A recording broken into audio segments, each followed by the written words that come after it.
সংগ্রামী বন্ধুগণ, আপনারা জানেন ২৪-এর স্বাধীনতার মধ্য দিয়ে আমরা এক নতুন বাংলাদেশ পেয়েছি।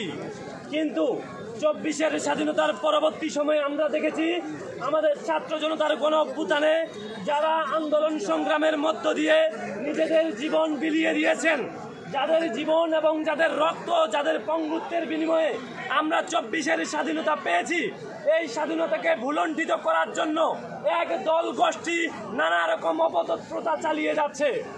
আমরা দেখতে পাচ্ছি যারা সেই সময় সাধারণ কোমলমতি শিক্ষার্থীদের উপরে নানা রকম দেশীয় অস্ত্র দিয়ে আঘাত করে তাদেরকে পঙ্গুত্ব বরণ করিয়ে তাদেরকে শহীদ করেছে, তাদের রক্তের উপরে দাঁড়িয়ে এখানে আইনজীবীদের জুডিশিয়াল যারা কর্মকর্তা আছেন, তারা আওয়ামী লীগের দোসরদের, ফ্যাসিস্টদের দোসরদের যারা আমাদের ২,০০০ ভাই বোনদেরকে শহীদ করেছে এবং ৩০,০০০ ভাই বোনদেরকে আহত করেছে, তাদেরকে বিনা দ্বিধায় জামিন দেওয়া হচ্ছে। আমাদের আজকের অবস্থান কর্মসূচি, আমাদের যে মামলাগুলো হয়েছিল সেই মামলাগুলোতে পরপর প্রত্যেকটা আসামিকে জামিন দেওয়া হচ্ছে।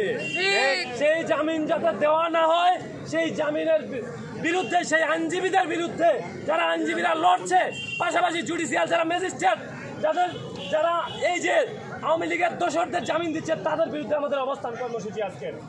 আমরা ৩ দফা দাবিতে এখানে দাঁড়িয়েছি। আপনারা জানেন এখনো শহীদের রক্তের দাগ শুকায় নাই, তারপরেও আমাদের সাথে ষড়যন্ত্র চলতেছে। আমরা মূলত এই ষড়যন্ত্রের বিরুদ্ধে দাঁড়িয়েছি। আমরা এই স্বাধীনতার মানকে অক্ষুণ্ণ রাখতে আমাদের শেষ রক্ত বিন্দু পর্যন্ত লড়ে যাব।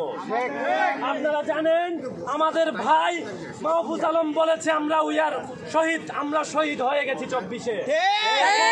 নতুন করে আমাদেরকে হুমকি ধামকি দিয়ে নতুন করে দমানোর অপচেষ্টা করে লাভ নাই।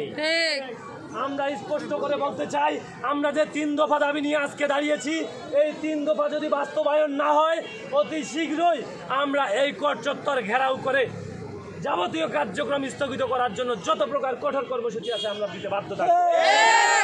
আজকে আমাদের ৩ দফা দাবি। প্রথম দফা, আদালত থেকে আওয়ামী সন্ত্রাসীদের সর্বোচ্চ শাস্তি নিশ্চিত করতে হবে এবং জামিন নামঞ্জুর করে রিমান্ড দিতে হবে তাদের।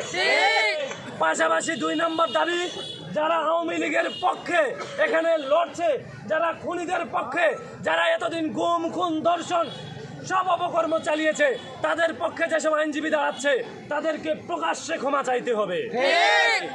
আমাদের শেষ দাবি, যে সকল ৩ নম্বর দাবি, ৭ দিনের মধ্যে আওয়ামী লীগ দোসরদের জামিন দিয়েছেন তাদেরকে দিনাজপুর কোর্ট থেকে প্রত্যাহার করতে হবে দিয়েছে।